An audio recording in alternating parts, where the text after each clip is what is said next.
Team India head కోచ్గా గౌతమ్ గంభీర్ వస్తే చాలా మార్పులు జరుగుతాయని, టీం పూర్తిగా అతని కంట్రోల్లోకి వెళ్తుందని, ఒక విధంగా చెప్పాలంటే భారత క్రికెట్లో అతని రాజ్యం నడవడం ఖాయమని అంతా భావించారు.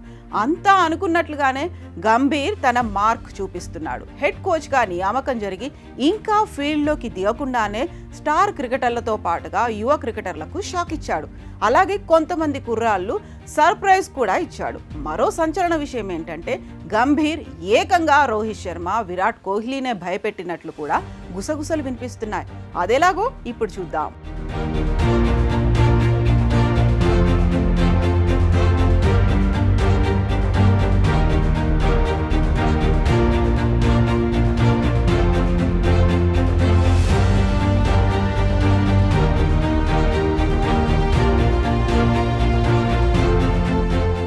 టీ20 వరల్డ్ కప్ 2024 తర్వాత టీ20 ఫార్మాట్కు రోహిత్ శర్మ, విరాట్ కోహ్లీ రిటైర్మెంట్ ప్రకటించి సంచలన నిర్ణయం తీసుకున్నారు.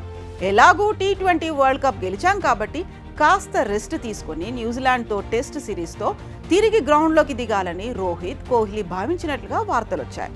శ్రీలంక పర్యటనకు దూరంగా ఉండాలని కూడా అనుకున్నారు. కానీ గౌతమ్ గంభీర్ మాత్రం వాళ్ళు శ్రీలంకతో సిరీస్ ఆడాల్సిందే అని పట్టుబట్టడంతో బీసీసీఐ కూడా వాళ్ళిద్దరికీ సిరీస్ ఆడాలని సూచించింది. ఇక ఇప్పుడు శ్రీలంకతో సిరీస్ ఆడకుంటే భవిష్యత్తులో గంభీర్తో ఇబ్బందులు తప్పవని, పైగా కుర్రాళ్లు అదరగొడుతున్న ఈ సమయంలో తాము రెస్ట్ రూమ్లో ఉంటే తమ ప్లేసులు గల్లంతయ్యే ప్రమాదం ఉందని భావించిన రోహిత్, కోహ్లీ శ్రీలంకతో వన్డే సిరీస్ ఆడేందుకు సిద్ధమైపోయారు.